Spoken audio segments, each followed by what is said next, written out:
I thank the gentleman from Texas for yielding. I similarly thank him for many nights coming to this floor and defending values that are not only uniquely American, but which are unmistakably conservative. And I appreciate him for being the firekeeper on this floor for those values and those principles for constituents in his district and in mine and all throughout this great country. Mr. Speaker, I rise today in support of my fellow Northwest Floridians.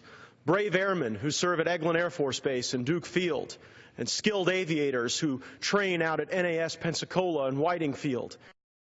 Some of the planet Earth's most hardened and successful warriors in the 7th Special Forces Group and those who also deploy out of Hurlburt Field in Northwest Florida.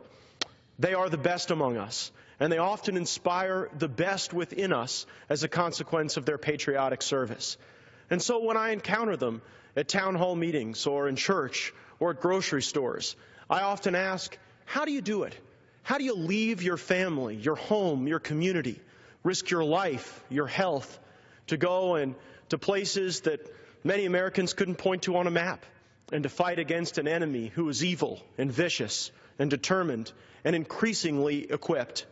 And almost to a man and woman, they tell me, we fight them over there so that we don't have to feel the consequences over here in America.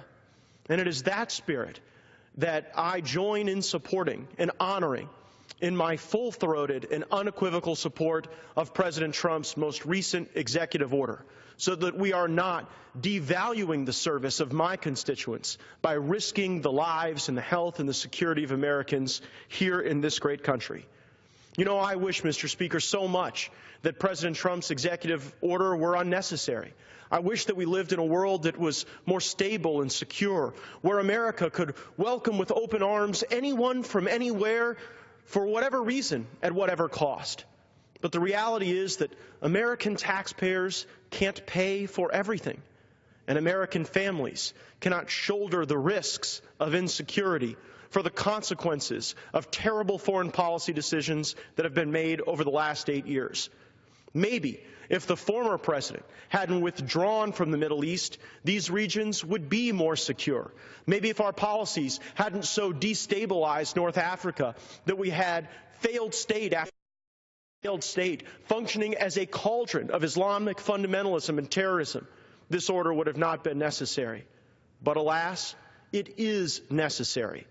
And I think it's important to distinguish between the realities of this executive order and the hysteria that has been created by the media.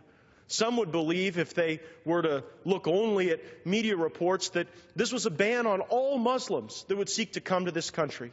And let me affirm, our war, our conflict, is not with the Muslim faith. As a matter of fact, this consequence, this conflict we're engaged in is all about the future of that faith and religion. And I am hopeful as a Christian that we're able to forge a lasting peace among all people on earth. The reality is that there are more than 50 countries that are majority Muslim, and most of those countries will see no impact as a consequence of this most recent executive order. But there are 7 countries. I guess it's perhaps a bit generous to call them countries, Mr. Speaker, because they're failed states that function to do very little other than to breed more terror and discontent and anti-Americanism.